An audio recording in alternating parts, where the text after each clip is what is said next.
Baik, langkah pertama adalah kita perlu membuka Play Store dan kemudian ketikkan oss.go.id. Setelah terbuka, install aplikasi tersebut. Setelah selesai diinstal, akan muncul shortcut di beranda atau layar HP kita.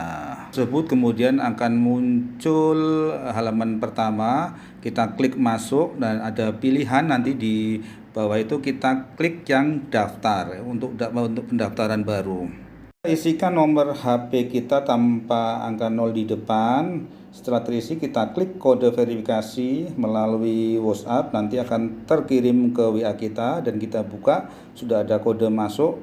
Kemudian kode kita masukkan sesuai dengan angka yang sudah kita terima kodenya. Password itu gabungan dari huruf besar, huruf kecil, angka, dan karakter spesial.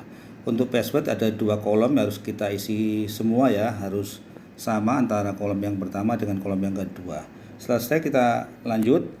Kemudian ada isian data NIK kita, kemudian nama lengkap, tanggal lahir, kemudian alamat, itu harus terisi penuh ya sampai terakhir lengkap. Itu sudah ada pilihan-pilihannya, kita tinggal milih saja untuk alamat kecamatan, kelurahan, dan kode pos juga harus kita isikan nanti. Setelah terisi, kemudian kita centang ya, kita centang kolom kecil itu, kemudian kita klik daftar. Nah, setelah kita klik daftar, nanti kita akan diarahkan masuk ke akun kita yang sudah kita buat, yaitu akun baru sesuai dengan nomor HP dan password yang sudah kita buat. Kemudian ada juga kode captcha-nya ya, kita isikan, kemudian kita klik. Nah, kemudian muncul beranda kita klik pengurusan NIB. Nah, pengurusan NIB kita klik, nanti akan muncul kolom seperti ini, data-data kita sesuai dengan KTP kita. Ini kita lanjut saja karena ini sudah otomatis, sudah terisi di awal kita membuat akun. Kemudian baru kita mulai isi dari jenis kegiatan usaha. Kita pilih utama, kemudian bidang usaha itu sesuai dengan KBLI, klasifikasi baku lapangan usaha Indonesia. Ini saya contohkan adalah KBLI dari industri produk roti dan kue. Ini sebagai contoh saja ya. Nah, kemudian untuk ruang lingkup kita pilih seluruh. Kemudian kita klik lanjut di data usaha, luas lahan usaha. Kita isikan sesuai dengan kondisi usaha kita, berapa satuannya. Misalnya kita isi 12 meter persegi, dan modal usaha kita isikan sesuai dengan modal yang kita keluarkan ketika membuka usaha. Misalnya kita isi 2 juta, kemudian klik validasi resiko. Nah, akan muncul skala usaha dan validasi resiko. Selanjutnya kita lengkapi data usahanya. Kegiatan ini sudah berjalan, kita klik kolom sudah. Kemudian kita pilih bulan dan tahun kapan usaha itu mulai berjalan, sesuai dengan usaha yang kita awali, kapan mulai berjalannya. Setelah itu juga kita perlu mengisikan, jadi ada pilihan apakah kita memiliki NPWP atau cabang yang berbeda. Kalau tidak, kita pilih tidak. Kemudian nama usaha kegiatan itu berarti adalah merek atau brand usaha kita isi saja. Ini sebagai contoh ya, Sakata Raslek ini kita isikan.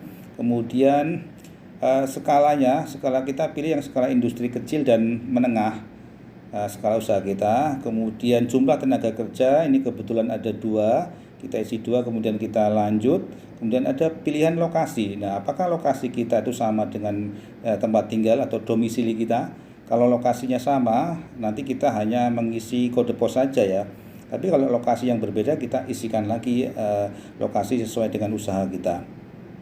Kemudian kita ada pilihan daftar produk atau jasa. Jika produk kita ada di list tersebut, mungkin bisa langsung kita pilih ya, kita isikan. Tapi jika tidak ada di list, kita pilih yang lainnya. Kemudian kita isikan jenis produk kita. Ini saya contohkan, ada produk brownies dan donat ya, kita isikan. Kalau misalnya teman-teman punya banyak produk bisa juga diisikan semua di jenis produk tersebut di kolom yang sudah tersedia. Untuk selanjutnya setelah kita lengkap mengisi jenis produk, selanjutnya akan muncul kapasitas produksi per tahun. Kita pilih terlebih dahulu satuan kapasitasnya ya. Kita misalnya kilogram. Jadi berarti kita diestimasi untuk 1 tahun itu berapa kilogram produksi dari produk kita. Ini kita contohkan 120 per tahun. Nah, kemudian akan muncul seperti ini, sudah terisi secara lengkap. Kemudian lanjut di kolom berikutnya nanti ada isian pernyataan mandiri. Nah, teman-teman harus membaca terlebih dahulu ada 1, 2, 3, 4, 5 pernyataan mandiri sebelum Anda mencentang di kolom kecil yang sudah tersedia itu. Setelah terbaca, kemudian di kolom centangnya sudah terisi, akan muncul proses perizinan berusaha. Nah, perizinan berusaha setelah diklik, nanti akan muncul juga cetak nomor induk berusaha. Nah, ini adalah tahap akhir untuk proses pembuatan NIB. Nah, ini akan muncul 2 dokumen ya. Dokumen yang pertama berisi nomor induk berusaha beserta profil pemilik usahanya, dan dokumen kedua itu berisi lampiran yang menyatakan KBLI dan resiko dari jenis usaha atau kategori usahanya tersebut. Nah, selesai. Ini salah satu contoh beberapa KBLI yang menjadi acuan kita untuk mengisikan di kode KBLI usaha. Ini hanya beberapa contoh, mungkin teman-teman bisa melihat apabila ada kesamaan produk atau jasa yang dimiliki oleh teman-teman. Jadi kita tinggal mengisikan nomor kode KBLI-nya saja. Nah, untuk ini kalau misalnya teman-teman tidak ada di daftar ini, teman-teman bisa download tuh KBLI, bisa cari di Google untuk KBLI yang tahun 2020, KBLI yang terbaru, nanti pilih kode yang sesuai atau yang relevan dengan jenis produk atau jenis usahanya. Cukup sekian.